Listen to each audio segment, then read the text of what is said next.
വീട് എന്നുള്ള നമ്മുടെ ഒരു സ്വപ്നവും കിണർ എന്നുള്ളൊരു അടിസ്ഥാന ആവശ്യവുമാണ്. കേരളത്തിൽ ഇപ്പോഴത്തെ സ്ഥിതി അനുസരിച്ച് കിണർ ഒരു ചെലവേറിയതും വെള്ളത്തിൻ്റെ ദൗർബല്യം അനുഭവപ്പെടുന്നതുകൊണ്ടാണ് നമ്മൾ ബോർവെൽ അഥവാ കുഴൽക്കിണറെ ആശ്രയിക്കുന്നത്. ബോർവെൽ കുഴിക്കുമ്പോൾ ഉണ്ടാകാൻ സാധ്യതയുള്ള പാളിച്ചകളെക്കുറിച്ചാണ് ഞാനിവിടെ പറയുന്നത്. ബോർവെൽ അഡ്വർടൈസ്മെൻറ്റ് പലയിടത്തും കാണാറുണ്ട്. നമ്മൾ വിളിക്കുമ്പോൾ പല സ്ഥലത്തു നിന്നും ആളുകൾ വരും. ആളുകൾ വന്നിട്ട് അവർ റേറ്റ് പറയും. അതിൻ്റെ വിഡ്ത്ത്, അതിൻ്റെ പൈപ്പിൻ്റെ ക്വാളിറ്റി ഇതൊക്കെ അനുസരിച്ചാണ് റേറ്റ് വരുന്നത്.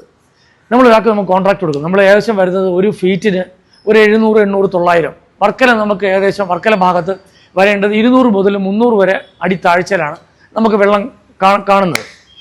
നമ്മൾ ഇവർക്ക് കോൺട്രാക്ട് കൊടുക്കും. ഇവർ വർക്ക് തുടങ്ങും. ഇവർ വെള്ളം വേണമെന്ന് പറയും. വെള്ളം വേണമെന്ന് പറയുമ്പോൾ നമ്മൾ വിചാരിക്കും കുറച്ച് വെള്ളം, ഒരു 10 or 100 ലിറ്റർ വെള്ളം മതിയായിരിക്കും എന്ന് പറയും. വെള്ളം നമുക്ക് നടത്തി വളരെ കൂടുതൽ വേണ്ടി 25,000, 30,000 ലിറ്റർ വെള്ളം വരെ നമുക്ക് വേണ്ടി വരും.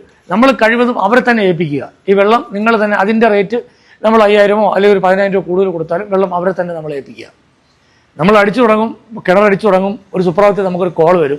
കോൾ വന്നിട്ട് നമ്മുടെ അടുത്ത് പറയും വെള്ളം കണ്ടു, പക്ഷേ നിങ്ങളുടെ വെള്ളം വലിച്ചുകൊണ്ട് പോകുന്നു. നമ്മൾ വെള്ളം കണ്ടു എന്ന് പറയുമ്പോൾ വളരെ സന്തോഷിക്കുകയും വെള്ളം വലിച്ചുകൊണ്ട് പോകുന്നത് എന്താണെന്ന് മനസ്സിലാവാതെ നമ്മൾ അന്തം വിടുകയും ചെയ്യും. ഇതെല്ലാവർക്കും ഉണ്ടാകുന്ന അനുഭവമില്ല. എല്ലാ ബോർവെൽ അടിക്കുമ്പോഴും ഉണ്ടാവില്ല. ഒരു 10 എണ്ണം അടിക്കുമ്പോൾ 2, 3, 4 കേസുകൾ ചിലപ്പോൾ ഇങ്ങനെ വരാം. അപ്പോൾ നമ്മൾ ആകപ്പെടെ കൺഫ്യൂഷൻ ആവും. നമ്മളവിടെ ആ സ്ഥലത്തെത്തും, ആ സൈഡിൽ നമ്മൾ ചെല്ലും. എന്ത് ചെയ്യണമെന്ന് അറിയാതെ നമ്മൾ അന്തം വിടും. ഞാൻ ഇപ്പോഴും പറയുന്നു, ഇതവർ മനഃപൂർവ്വം ചെയ്യുന്നതല്ല.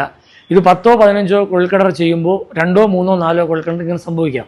അത് മണ്ണിനടിയിൽ ഉണ്ടാകുന്ന സ്ട്രെങ്ത് ഇല്ലായ്മ കൊണ്ട് ഈ വെള്ളം, ഇവർ അടിക്കുന്ന വെള്ളം, ഇവർ വെള്ളം ഒഴിച്ചാണ് ഈ കുഴൽക്കിണറിനെ മെഷീൻ ഉപയോഗിച്ച് അടിക്കുന്നത്. അപ്പം ഈ വെള്ളത്തിനകത്ത് ഹോൾ രൂപാന്തരപ്പെട്ട് ഈ ഇടുന്ന വെള്ളം ഉണ്ടെങ്കിൽ മാത്രമേ അതിനകത്തോട്ട് നമുക്ക് പൈൽ ചെയ്യാൻ പറ്റുള്ളൂ.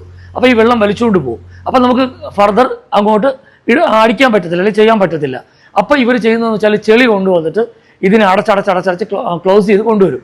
പക്ഷേ പിന്നെ ഇവർക്ക് മെഷീൻ ഉപയോഗിക്കാൻ പറ്റില്ല, മാനുവലായിട്ട് മാത്രമേ ചെയ്യാൻ പറ്റുള്ളൂ എന്നാണ് ഇവർ പറയുന്നത്.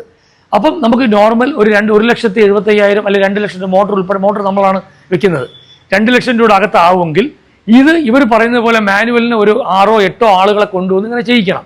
അങ്ങനെ ചെയ്യിച്ചാൽ മാത്രമേ നമുക്ക് ഈ കുഴിയെ കണ്ടിന്യൂ ചെയ്ത് കൊണ്ടുപോകാൻ പറ്റുള്ളൂ. പക്ഷെ അങ്ങനെ വരുന്ന ചിലവെന്ന് പറഞ്ഞാൽ ഏകദേശം ഇരട്ടിയോളം ആവും. ഞാൻ ഇത് അറിഞ്ഞ് ആകപ്പെടെ അന്തം വിട്ടുപോയി. അതായത് ഇത്ര 2 ലക്ഷം രൂപ ബഡ്ജറ്റയുടെ സാധനം 4 ലക്ഷം രൂപ ആവും അറിഞ്ഞപ്പോൾ ഞാൻ ഇതിനെപ്പറ്റി ഒരു അന്വേഷണം നടത്തി. ഇത് എവിടെയൊക്കെ ഇത് ബോർവെൽ അടിക്കുന്നു. ഈ വർക്കല പ്രദേശത്ത് തന്നെ 10, 12 സ്ഥലത്ത് ഒരേ സമയം ഈ തമിഴ് ടീമാണ് കൂടുതൽ കാര്യത്തിൽ. ഒരാൾ ഫ്രാഞ്ചൈസിയോ മറ്റോ അതുപോലെ എടുത്തിട്ടുണ്ട്. അവർ തമിഴിൻ്റെ കോൺട്രാക്ട് തമിഴന്മാരാണ് ഇത് അടിക്കുന്നത്. 10, 12 സ്ഥലത്ത് ഒരേ സമയം ഇത് അടിക്കുന്നുണ്ടായിരുന്നു.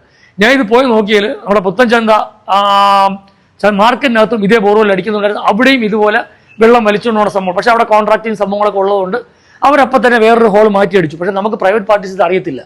നമുക്ക് എന്ത് ചെയ്യണമെന്ന് അറിയത്തില്ല. നമുക്ക് ഇവർ നല്ലൊരു സൊല്യൂഷൻ പറഞ്ഞു തരത്തുമില്ല. നമ്മൾ ഈ കുഴിയെ തന്നെ വീണ്ടും ചെയ്യാനേ അവർ നമ്മളെ പ്രോത്സാഹിപ്പിക്കുള്ളൂ. പക്ഷേ എൻ്റെ അന്വേഷണത്തിൽ എനിക്ക് കണ്ടെത്താൻ കഴിഞ്ഞു, ഈ ഹോൾ മൂടുകയും അടുത്ത് മാറ്റി ഒരു കുഴി അടിക്കുക, അല്ലെങ്കിൽ 10 ഇഞ്ചോ 8 ഇഞ്ചോ വെള്ളത്തിലാണ് നമ്മൾ ഈ കുഴി അടിക്കുന്നത്. അടുത്ത് മാറ്റി നമ്മൾ വേറൊരു കുഴി അടിക്കുക. കുഴി അടിച്ചു, അതിൽ വെള്ളം കൊണ്ട് ഒരു പ്രശ്നം ഉണ്ടായില്ല.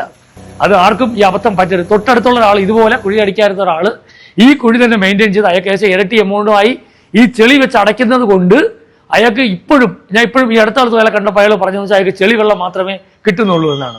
കമ്പാരിറ്റീവ്ലി പാറയിൽ അടിക്കുന്നത് ചിലവ് കുറവും റിസ്ക് കുറവുമാണ്. പാറയിൽ അടിക്കുമ്പോൾ എനിക്ക് തോന്നുന്നു ഈ വലിച്ചുകൊണ്ട് പോകുന്ന സംഭവം ഇങ്ങനെ ഉണ്ടാവാൻ ചാൻസ് വളരെ കുറവാണ്. പക്ഷേ ഈ വെള്ളം വലിച്ചുകൊണ്ട് പോകുന്നതും ഈ വിള്ളൽ വീഴുന്നതും ഇവർ മനഃപൂർവ്വം ക്രിയേറ്റ് ചെയ്യുന്നതല്ല. അങ്ങനെ വരുന്ന സംഭവത്തിനെ ഇവർ ദുരുപയോഗം ചെയ്യുന്നു എന്ന് വേണമെങ്കിൽ പറയാൻ കഴിയുള്ളൂ. ഇവർക്ക് വേണമെങ്കിൽ നമുക്ക് പറഞ്ഞുതരാം, നിങ്ങൾ മാറ്റിയൊരു കുഴി അടിക്കുന്നു പറയാം. പക്ഷേ അവരത് പറയത്തില്ല. നമ്മളെ കൊണ്ട് ഇരട്ടി ചിലവാക്കിക്കാനാണ് നോക്കുന്നത്. ഈ വീഡിയോ ആർക്കെങ്കിലുമൊക്കെ ഉപകാരപ്പെടുമെന്ന് വിചാരിക്കുന്നു. Okay, by.